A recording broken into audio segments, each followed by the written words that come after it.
اعوذ باللہ من الشیطان الرجیم بسم اللہ الرحمن الرحیم السلام علیکم ورحمۃ اللہ وبرکاتہ۔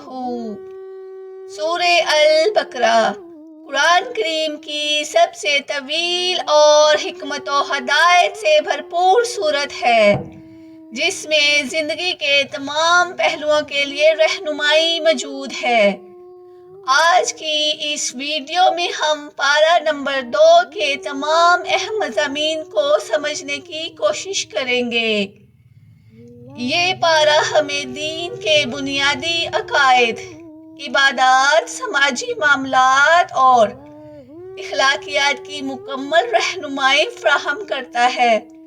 تو آئیے سورہ البقرہ کے اس دوسرے حصے کو غور سے سمجھنے کی کوشش کرتے ہیں۔ پارہ نمبر 2، تحویل قبلہ۔ دوسرے پارے کی ابتدا ہوتی ہے تحویل قبلہ کے ذکر سے۔ اصل میں مدینہ منورہ تشریف لانے کے بعد نبی کریم صلی اللہ علیہ وآلہ وسلم تقریباً 16 ماہ تک بیت المقدس کی طرف منہ کر کے نماز پڑھتے رہے، لیکن آپ صلی اللہ علیہ وآلہ وسلم کی دلی آرزو یہ تھی کہ کعبہ کو مسلمانوں کا قبلہ قرار دیا جائے، جو کہ ملت ابراہیم کا ایک حسی اور ظاہری شعار تھا۔ آپ صلی اللہ علیہ وآلہ وسلم کی قدیمی آرزو کی تکمیل یوں ہوئی کہ اللہ تعالیٰ نے تحویل قبلہ کا حکم نازل فرما دیا۔ بے بنیاد اعتراضات۔ تحویل قبلہ کا حکم نازل ہونے کے بعد یوں تو مشرکوں اور منافقوں نے بھی بے بنیاد اعتراضات اٹھائے، لیکن اس معاملے میں یہود پیش تھے۔ وہ بظاہر بڑے تعجب سے، لیکن حقیقت میں عناد کی بنا پر کہتے تھے کہ انہیں کس چیز نے اس قبلے سے پھیر دیا جس کی طرف رخ کر کے یہ پہلے عبادات کیا کرتے تھے۔ جہت اللہ کی ملکیت۔ اللہ نے اپنے نبی صلی اللہ علیہ وآلہ وسلم کو حکم دیا، آپ صلی اللہ علیہ وآلہ وسلم فرما دیجئے کہ ساری سمتیں خواہ مشرق ہو یا مغرب اللہ ہی کی ہے، پس اسے اختیار ہے جس سمت کو چاہے قبلہ مقرر فرما دے۔ گویا یوں ہوا کہ ساری جہت اللہ تعالیٰ کی ملکیت ہے، کسی بھی جہت کو دوسری جہت پر اپنی ذات کے اعتبار سے کوئی فضیلت حاصل نہیں، اور نہ ہی کوئی جہت خود قبلہ بننے کی صلاحیت رکھتی ہے، بلکہ وہ اللہ کے حکم سے قبلہ بنتی ہے۔ لہٰذا تحویل قبلے کے بارے میں ان کے اعتراضات بے بنیاد تھے۔ اللہ کی طرف توجہ۔ یوں بھی اصل اہمیت کسی جہت کی طرف توجہ کو نہیں، بلکہ اصل اہمیت اللہ کی طرف توجہ کو حاصل ہے۔ حضور کا حسن ادب۔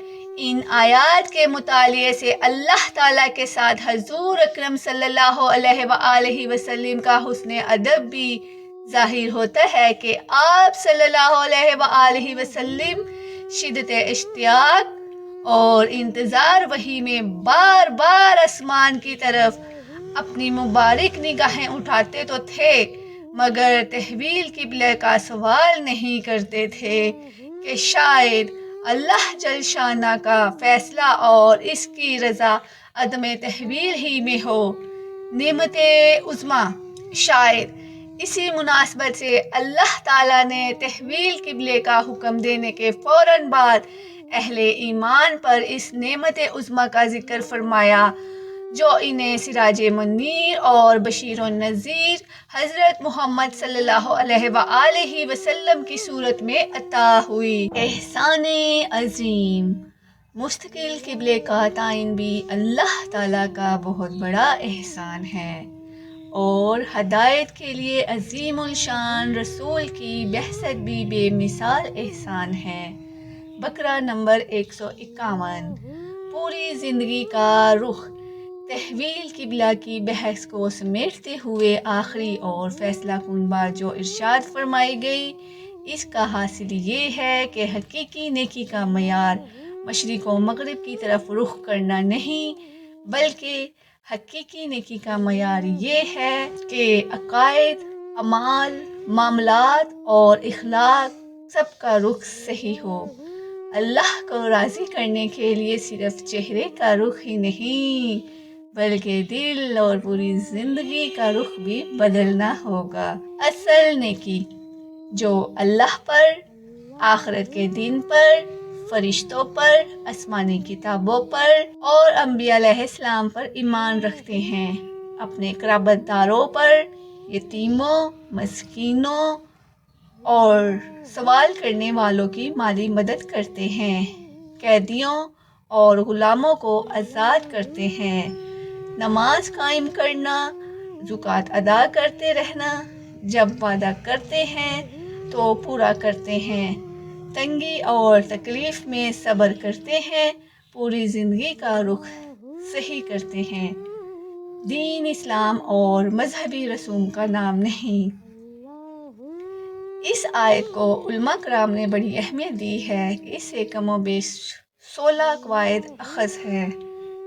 اس آیت کریمہ سے یہ بھی ثابت ہوتا ہے کہ دین اسلام محض چند ایسی مذہبی رسوم کا نام نہیں ہے جنہیں عبادت خانے اور خانقاہ میں ادا کیا جاتا ہے، بلکہ اس دین کا تعلق زندگی کے ہر شعبے سے ہے۔ یہ ہر جگہ انسان کے ساتھ ساتھ رہتا ہے، جیسے کہ گھر میں بھی اور بازار میں بھی، مسجد میں بھی اور مدرسے میں بھی، سیاست و حکومت میں بھی اور تجارت و معاشرت میں بھی۔ یہ مسلمان کی ہر جگہ نگرانی کرتا ہے اور مسلمان پر لازم ہے کہ وہ ہر قدم اسے دیکھ کر اٹھائے۔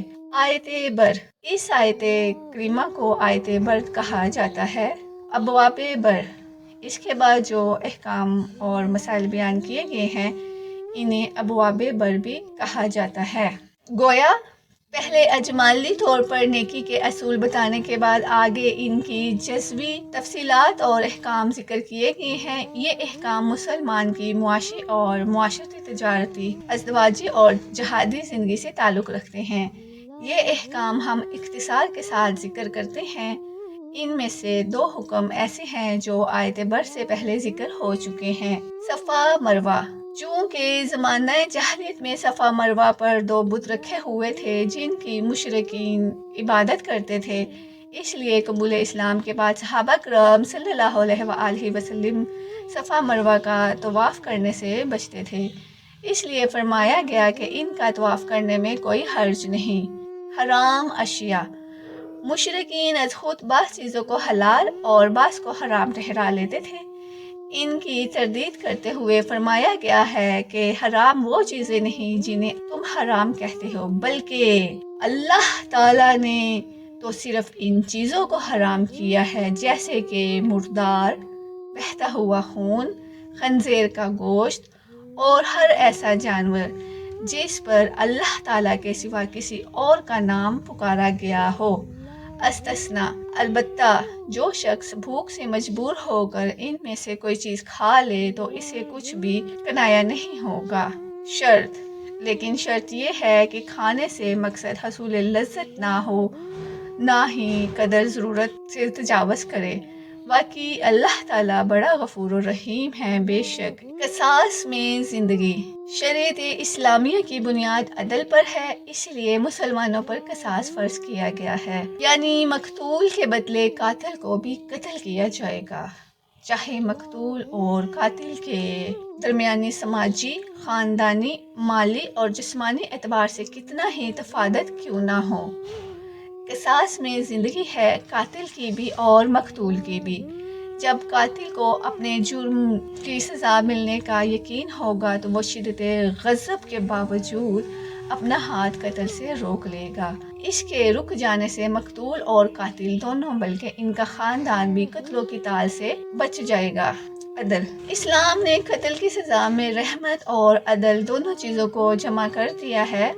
مقتول کے اولیاء اور ورثہ اگر قصاص کا مطالبہ کرے تو یہ عدل ہوگا، رحمت، اور اگر معاف کر دے تو دیت لینے پر راضی ہو جائیں تو فضل و احسان اور رحمت ہوگی۔ وصیت۔ ایسا صاحب مال جسے اپنی موت قریب آ جائے کا احساس ہو جائے، اس پر لازم ہے کہ وہ اپنے مال کے بارے میں وصیت کر جائے۔ روزے کا مقصد۔ ہر عاقل بالغ مسلمان پر روزے فرض ہیں۔ روزے اگر واقعی تمام آداب کا لحاظ رکھتے ہوئے رکھے ہوں تو انسان میں تقوی پیدا کرنے کے ساتھ ساتھ انسانی احساسات کو بھی بیدار کرتے ہیں۔ فضیلت رمضان۔ جس مہینے میں روزے فرض کیے گئے ہیں اسے یہ خصوصیت اور فضیلت بھی حاصل ہے کہ اس میں قرآن جیسی عظیم الشان کتاب نازل ہوئی۔ مسافروں اور بیماروں کو روزہ چھوڑنے اور قضا کرنے کی اجازت ہے۔ رمضان اور مباشرت۔ رمضان کی راتوں میں بیوی کے ساتھ جمع جائز ہے، دن میں نہیں، یعنی کہ دن میں جائز نہیں ہے، لیکن اعتکاف کی حالت میں نہ رات کو جائز ہے اور نہ دن میں۔ ناجائز کمائی۔ کسی بھی باطل اور ناجائز طریقے سے مال کمانا جائز نہیں، خواہ وہ جوا ہو یا چوری ہو، ڈاکہ، غصب، رشوت اور سودی کاروبار ہو یا خرید و فروخت کے نام ناجائز طریقے۔ قمری تاریخ۔ قمری تاریخوں کا استعمال فرض کفیہ بھی ہے اور اسلامی شعار بھی۔ کئی عبادات کا مدارہ کی معرفت پر ہے۔ جہاد و قتال۔ مسلمانوں پر جہاد و قتال فرض ہے۔ جہاد کا مقصد اعلیٰ کلمت اللہ ہے، چونکہ حق اور باطل، خیر اور شر کے درمیان ٹکراؤ ازل سے ہے اور ابد تک رہے گا، اس لیے جہاد بھی ہمیشہ سے ہے اور ہمیشہ رہے گا۔ مسلمانوں پر لازم ہے کہ وہ جہاد کے لیے ہمیشہ مستعد رہیں اور دشمن کے سامنے کمزوری ظاہر نہ کریں، ورنہ جرم ضعیفی کی سزا مرگ مفاجات کے سوا کچھ نہیں۔ حج۔ اسلام کے ارکان میں سے اہم رکن حج ہے۔ حج کا مقصد اللہ تعالیٰ چاہتے ہیں کہ پوری دنیا سے مسلمان سال میں ایک بار مساوات کا عملی مظاہرہ کرتے ہوئے بلد حرام میں جمع ہوں اور وہاں اس کے بتائے ہوئے طریقے کے مطابق حج کے مناسک اور اعمال ادا کریں۔ احرام۔ حج کا احرام چند مخصوص مہینوں میں باندھا جاتا ہے۔ عمرہ۔ البتہ عمرہ پورے سال میں کسی بھی وقت کیا جا سکتا ہے۔ حج میں خرید و فروخت۔ حج کے دنوں میں تجارت اور خرید و فروخت جائز ہے۔ بدعات حج۔ زمانہ جاہلیت میں مشرکوں نے بہت ساری رسوم اور بدعات کا اضافہ کر لیا تھا۔ بدعات، جن میں سے ایک یہ تھی کہ قریش مزدلفہ میں ہی ٹھہر جاتے اور میدان عرفات میں جانا اپنی توہین سمجھتے تھے۔ حکم، انہیں حکم دیا گیا کہ وہ بھی عام لوگوں کی طرح عرفات جا کر واپس آئیں اور اپنے لیے الگ تشخص ثابت نہ کریں۔ بدعت، یوں ہی مشرکین منع میں جمع ہو کر آباء و اجداد کے مفاخر بیان کرتے تھے۔ حکم، انہیں کہا گیا کہ وہ اباح کی بجائے اللہ کا ذکر کریں۔ انفاق فی سبیل اللہ۔ اس ضمن میں بتایا گیا ہے کہ اہمیت اس بات کو حاصل نہیں کہ کیا خرچ کیا جاتا ہے، اہمیت اس امر کو حاصل ہے کہ کہاں خرچ کیا جاتا ہے اور کس نیت سے خرچ کیا جاتا ہے، لہٰذا اللہ کے دیے ہوئے جان و مال کو صحیح مصرف پر خرچ کرنا ضروری ہے۔ مرتد کی سزا۔ جو شخص مرتد ہو جائے یعنی دین اسلام سے پھر جائے، نعوذ باللہ، توبہ استغفار، اس کے سارے اعمال باطل ہو جاتے ہیں اور وہ جہنم کا حقدار ہو جاتا ہے، اور دنیا میں اس کی سزا یہ ہے کہ اگر وہ سمجھانے کے باوجود باز نہ آئے تو اسے قتل کر دیا جائے۔ شراب اور جوا۔ شراب اور جوا میں اگرچہ ظاہری اور مادی منافع ہے، لیکن ان میں جسمانی، عقلی، مالی، اخلاقی اور معاشرتی اعتبار سے جو نقصانات ہیں وہ منافع کے مقابلے میں کہیں زیادہ ہے۔ ام الخبائث۔ رسول کریم صلی اللہ علیہ وآلہ وسلم نے شراب کو ام الخبائث یعنی کہ خباثتوں اور گناہوں کی جڑ قرار دیا ہے۔ ازدواجی زندگی۔ بعض اجتماعی بیماریوں کی نشاندہی کے بعد خاندانی مسائل بیان کیے جا رہے ہیں، کیونکہ خاندان ہی ایک اچھے معاشرے کی بنیاد بنتا ہے۔ ان مسائل کی ابتدا ازدواجی تعلقات سے کی جا رہی ہے۔ اس سلسلے میں پہلا حکم یہ دیا گیا ہے نکاح کا، مشرک مرد اور عورت سے۔ مشرک مردوں اور عورتوں سے کسی صورت بھی نکاح جائز نہیں ہے۔ کتابی عورت سے، البتہ اہل کتاب عورت سے مسلمان مرد کا نکاح ہو سکتا ہے، مسلمان عورت سے، مگر بہتری یہی ہے کہ کتابیہ کے ساتھ نکاح کی بجائے کسی مسلمان عورت کے ساتھ نکاح کیا جائے۔ ازدواجی رشتے کی بنیاد۔ حکم قرآنی سے یہ نقطہ سمجھ میں آتا ہے کہ اسلام میں ازدواجی رشتے کی بنیاد خلق اور دین پر ہے، حسب نسب یا غنا اور حسن و جمال پر نہیں، کیونکہ یہ عارضی چیزیں ہیں، نہ ہی یہ حقیقی سکون اور راحت کی ضامن ہے اور نہ ہی سعادت کا سبب بنتی ہیں۔ قیمتی خزانہ۔ البتہ ازدواجی زندگی کے سفر میں نیک اور خوف خدا رکھنے والا ساتھی سفر کے بہت سارے مراحل کو آسان کر دیتا ہے۔ اس لیے ہمارے آقا صلی اللہ علیہ وآلہ وسلم نے نیک خاتون کو قیمتی خزانہ تعبیر کیا ہے۔ حالت حیض اور جمع جائز نہیں۔ حالت حیض میں بیوی کے ساتھ جمع مباشرات جائز نہیں، کیونکہ حیض کے خون میں ایسی نجاست اور جراثیم پوشیدہ ہوتے ہیں جن کی وجہ سے میاں اور بیوی دونوں کی صحت خطرے میں پڑ سکتی ہے۔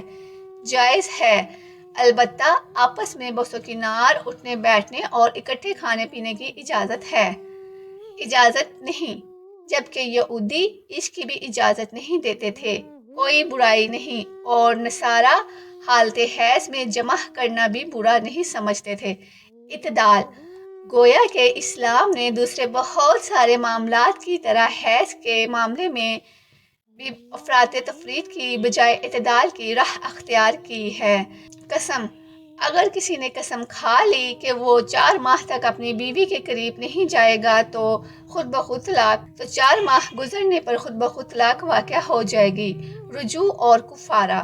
البتہ اگر اس نے رجوع کر لیا تو نکاح باقی رہے گا، لیکن قسم کا کفارہ اس پر لازم رہے گا۔ طلاق۔ سورہ البقرہ میں جتنی تفصیل کے ساتھ طلاق، عدت اور رضاعت کے مسائل بیان کیے گئے ہیں، اتنی تفصیل کے ساتھ کسی دوسری صورت میں بیان نہیں کیے گئے۔ طلاق کی اجازت۔ اس سلسلے میں یہ جان لینا ضروری ہے کہ اللہ کی نظر میں طلاق کے قابل نفرت ہونے کے باوجود مخصوص حالات اور مجبوریوں کی بنا پر طلاق کی اجازت دی گئی ہے۔ وجوہات طلاق۔ کیونکہ بعض اوقات میاں بیوی میں سے کوئی ایک ایسا ہوتا ہے جو اپنی بد اخلاقی، بد کرداری، باغیانہ رویے کی وجہ سے گھر کو جہنم بنا دیتا ہے جہاں سکون نام کو نہیں ہوتا۔ ایسی صورت میں طلاق کے سوا کوئی چارہ نہیں۔ اسلام نے طلاق کی اجازت دینے کے ساتھ اس میں بہت ساری اصلاحات بھی کی ہیں۔ زمانہ جاہلیت میں طلاق۔ زمانہ جاہلیت میں طلاق کی کوئی حد مقرر نہیں تھی، 100 طلاقیں دے کر بھی رجوع کر لیا کرتے تھے۔ اسلام میں طلاق۔ اسلام 3 سے زائد طلاق کی اجازت نہیں دیتا۔ ایک طلاق کے بعد رجوع کیا جا سکتا ہے، 2 طلاقوں کے بعد بھی رجوع کیا جا سکتا ہے، 3 طلاق، مگر تیسری طلاق کے بعد رجوع کی کوئی صورت باقی نہیں رہتی۔ مہر۔ شوہر نے مہر کی صورت میں بیوی کو جو کچھ دیا ہے اسے واپس لینے کی اجازت نہیں۔ خلا۔ البتہ خلا کی صورت میں اجازت ہے۔ خلا یہ ہے کہ عورت اس شرط پر پورا مہر یا اس کا کچھ حصہ واپس دینے کے لیے آمادہ ہو کہ اسے طلاق دے دی جائے۔ طرفین کی رضامندی۔ خلا کے لیے زوجین، میاں اور بیوی کی رضامندی ضروری ہے۔ حلالہ۔ اگر طلاق یافتہ عورت کسی دوسرے مرد سے نکاح کر لے مگر کسی وجہ سے اس کے ساتھ بھی نباہ نہ ہو سکے تو وہ اس سے طلاق لینے کے بعد پہلے شوہر سے نکاح کر سکتی ہے، اسے حلالہ کہا جاتا ہے۔ جنت۔ آج کل حلالہ کے نام پر جو ڈرامہ کیا جاتا ہے، اس کے کرنے والے اور کرانے والے دونوں پر حدیث میں لعنت کی گئی ہے۔ رجوع۔ طلاق کے بعد عورت کو محض اذیت سے دوچار کرنے کے لیے رجوع کرنا جائز نہیں۔ رضاعت: چونکہ اسلام عدل اور احسان کا دین ہے جو کسی پر بھی ظلم کی اجازت نہیں دیتا، خواہ بچہ ہو یا بڑا، مرد ہو یا عورت۔ شیر خوار بچہ کے حقوق: اس لیے اسلام نے دودھ پیتے بچوں کے حقوق بھی بیان کیے ہیں۔ ماں کے دودھ کا نعم البدل: آج تو پوری دنیا میں ڈھنڈورا پیٹا جا رہا ہے کہ ماں کے دودھ کا کوئی نعم البدل نہیں، مگر اسلام نے اس وقت ماں کو اپنے بچوں کو دودھ پلانے کا حکم دیا تھا جب پوری دنیا جہالت کی تاریکی میں ڈوبی ہوئی تھی اور ماں کے دودھ کی افادیت کسی کو معلوم نہیں تھی۔ جدائی کی صورت میں ماں کا حق: اگر بالفرض میاں بیوی میں جدائی واقع ہو جائے تو بھی دودھ پیتے بچے کی پرورش اور اسے دودھ پلانے کا زیادہ حق ماں ہی کو حاصل ہے۔ طلاق اور جدائی کی سزا اس معصوم بچے کو دینا جائز نہیں۔ طلاق ہو جائے یا شوہر کی وفات کا ثانیہ پیش آ جائے تو دونوں صورتوں میں عورت پر عدت لازم ہے۔ عدت طلاق: طلاق کی صورت میں عدت کی مدت 3 حیض ہے۔ عدت وفات: جبکہ شوہر کی وفات کی صورت میں عدت کی مدت 4 ماہ اور 10 دن ہے۔ زمانہ عدت میں پیغام نکاح: جو عورت زمانہ عدت میں ہو اس سے نکاح کے بارے میں عہد و پیمان لینا منع ہے، البتہ دل میں اگر خواہش رکھتی ہیں اور اشارہ کنایہ میں اپنی خواہش کے اظہار کی اجازت ہے۔ جہاد: خاندان اور معاشرے کی اصلاح اپنی جگہ بے حد اہمیت رکھتی ہے، لیکن اس کے لیے حق اور حق کے انصار و اعوان کی بقا ضروری ہے۔ جہاد کا مقصد حق اور حق کے علم برداروں کی بقا ہے، اس لیے قرآن کریم میں جہاد پر بڑا زور دیا گیا ہے۔ جہاد سے فرار: موت کے ڈر سے جہاد سے راہ فرار اختیار کرنے والوں کی شدید مذمت کی گئی ہے۔ بعض مقامات پر اس حوالے سے سابقہ کے قصے بھی بیان کیے گئے ہیں۔ یہاں دوسرے پارہ کے اختتام پر بھی وہ قصے مذکور ہیں۔ طاعون: پہلا قصہ ایسی قوم کا ہے جو طاعون کی بیماری پھیل جانے کے بعد موت کے ڈر سے گھروں کو چھوڑ کر بھاگ کھڑی ہوئی تھی۔ تدبیر اور تقدیر: لیکن یہ فرار انہیں موت سے نہ بچا سکا۔ اس قصے سے یہ سبق ملتا ہے کہ کوئی تدبیر انسان کو تقدیر سے نہیں بچا سکتی۔ جہادی صفات: دوسرا قصہ بنی اسرائیل اور حضرت طالوت کا ہے جن کی قیادت میں جہادی صفات سے مالا مال تھوڑے سے لشکر نے اپنے سے کئی گنا بڑے لشکر کو شکست دے دی۔ یہ قصہ ایسا تھا کہ خود بنی اسرائیل کے بھی صرف خواص ہی کے علم میں تھا، عوام اس سے بے خبر تھے۔ بھولی بصری داستان کا بیان: نبی امی صلی اللہ علیہ وآلہ وسلم کی زبان اقدس سے تاریخ کی اس بھولی بصری داستان کا بیان ہو جانا اس بات کی دلیل ہے کہ آپ صلی اللہ علیہ وآلہ وسلم کا رابطہ اس پاک ذات سے ہے جس کی نظر سے تاریخ کی کوئی کڑی بھی اوجھل نہیں ہے۔ سچے رسول: اور یہ کہ آپ صلی اللہ علیہ وآلہ وسلم واقعی سچے رسول ہیں، اس لیے اس قصے کے آخر میں فرمایا گیا ہے کہ یہ اللہ تعالیٰ کی آیتیں ہیں جو ہم آپ صلی اللہ علیہ وآلہ وسلم کو ٹھیک ٹھیک پڑھ کر سناتے ہیں، اور بلا شبہ آپ صلی اللہ علیہ وآلہ وسلم رسولوں میں سے ہیں۔ اور اسی آیت پر دوسرے پارے کا اختتام ہو جاتا ہے۔ الحمدللہ، آج ہم نے سورہ البقرہ کے دوسرے حصے یعنی پارہ نمبر 2 کے اہم مضامین کی تفصیل سمجھنے کی کوشش کی۔ اس صورت میں ہم نے زندگی کے ہر پہلوؤں کے لیے قیمتی رہنمائی اور احکام ملتے ہیں جو ہمیں ایک کامیاب اور بامقصد زندگی گزارنے میں مدد دیتے ہیں۔ اگلی ویڈیو میں ہم سورہ البقرہ کے تیسرے حصے یعنی پارہ نمبر 3 کا جائزہ لیں گے جس میں مزید اہم احکام، ایمان فروز واقعات اور قیمتی نصیحتیں شامل ہیں، اس لیے اگلی ویڈیو ضرور دیکھیے گا۔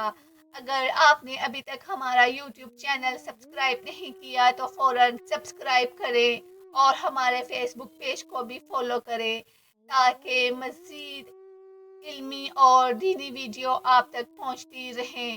اپنی قیمتی دعاؤں میں ہمیں یاد رکھیے گا. ملتے ہیں انشاءاللہ اگلی ویڈیو میں. تب تک کے لیے اللہ حافظ.